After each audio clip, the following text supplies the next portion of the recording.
అందరికీ నమస్కారం. మనం ఈరోజు భారతదేశానికి 11వ రాష్ట్రపతిగా పనిచేసినటువంటి డాక్టర్ ఏపీజే అబ్దుల్ కలాం గారు తాను 10 సంవత్సరాల వయసులో 5వ తరగతి చదివేటప్పుడు కోరుకున్న కోరిక ఎలా నెరవేరిందో తెలుసుకుందాము. కలాం గారు 5వ తరగతి చదివేటప్పుడు వీరి స్కూల్ టీచర్ ఆకాశంలో పక్షులు ఎగిరే విధానం గురించి వివరించారు. అప్పుడు కలాం గారు తాను కూడా ఎలాగైనా సరే పైలట్ అవ్వాలని నిర్ణయించుకున్నారు. ఇందుకోసం బాగా కష్టపడి చదివారు.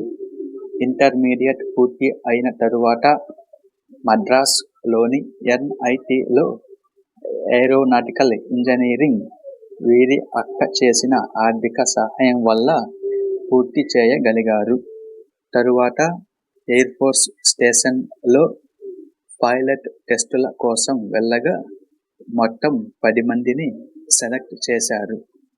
ఇందులో కలాం గారికి 10వ స్థానం లభించింది. కానీ మొదటి 9 మందిని మాత్రమే పైలట్గా ఎంపిక చేసుకున్నారు. 10వ స్థానంలో ఉన్న కలాం గారికి పోస్టింగ్ ఇవ్వలేదు. తరువాత కలాం గారు రిషికేశ్లోని స్వామీజీ వద్దకు వెళ్ళారు.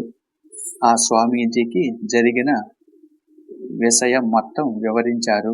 అప్పుడు ఆ స్వామీజీ, ఇందులో మనం చేయగలిగినది ఏమీ లేదు. మనం చాలా కష్టపడిన తరువాత కూడా మన కోరిక నెరవేరలేదు అన్నప్పుడు మన చేతిలో ఏమీ లేదు. ఎందుకంటే ఆ భగవంతుడు మనల్ని మరో పనికి వాడుకోవాలి అని అనుకున్నాడు ఏమో. కాబట్టి మనం ఈ విషయం గురించి ఏమీ బాధపడనవసరం లేదు. మన వలన మరెన్నో పనులు జరగవలసి ఉన్నవి. కాబట్టి భగవంతుడు ఇక్కడ మన కోరికను నెరవేరనివ్వలేడు అని చెప్తారు. తరువాత కలాం గారు మన దేశ అంతరిక్ష పరిశోధన సంస్థలో సైంటిస్టుగా, ప్రాజెక్ట్ డైరెక్టర్గా, మిషన్ డైరెక్టర్గా పనిచేశారు. అనేక రాకెట్లను రూపొందించారు. అనేక శాటిలైట్లను అంతరిక్షంలోకి పంపించారు. తరువాత భారతదేశం చేసిన చిట్ట-చివరి అణు పరీక్షలలో కలాం గారిదే ప్రధాన పాత్ర. మరియు మన సైన్యానికి అవసరమైన అగ్ని, పృథ్వీ వంటి మిసైల్ వ్యవస్థలను కూడా రూపొందించారు.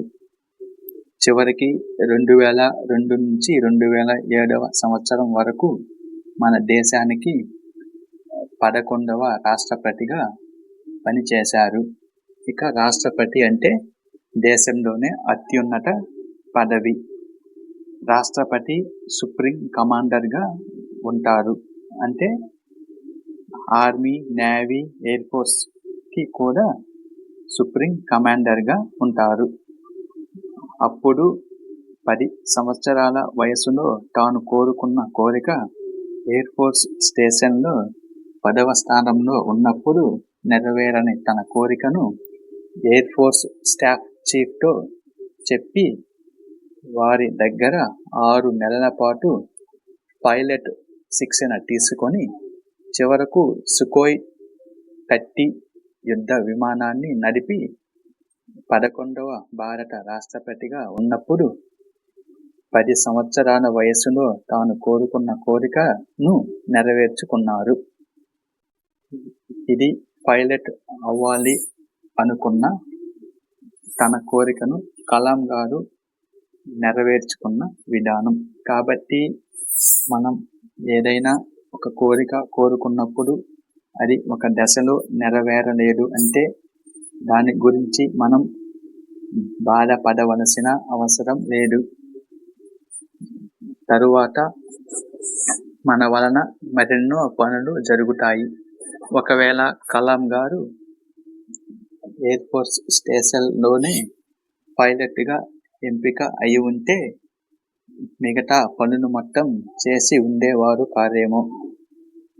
ఆ పైలట్గా సెలెక్ట్ అయి ఉన్నప్పుడు అనేక మంది పైలట్లలో ఒకరిగా మిగిలిపోయేవారు. అదే అప్పుడు పైలట్గా సెలెక్ట్ అవ్వకపోవడం వల్ల మన దేశానికే గర్వకారణంగా నిలిచారు. మన దేశ కీర్తి ప్రతిష్టలను ప్రపంచం అంతా వ్యాపింపచేశారు.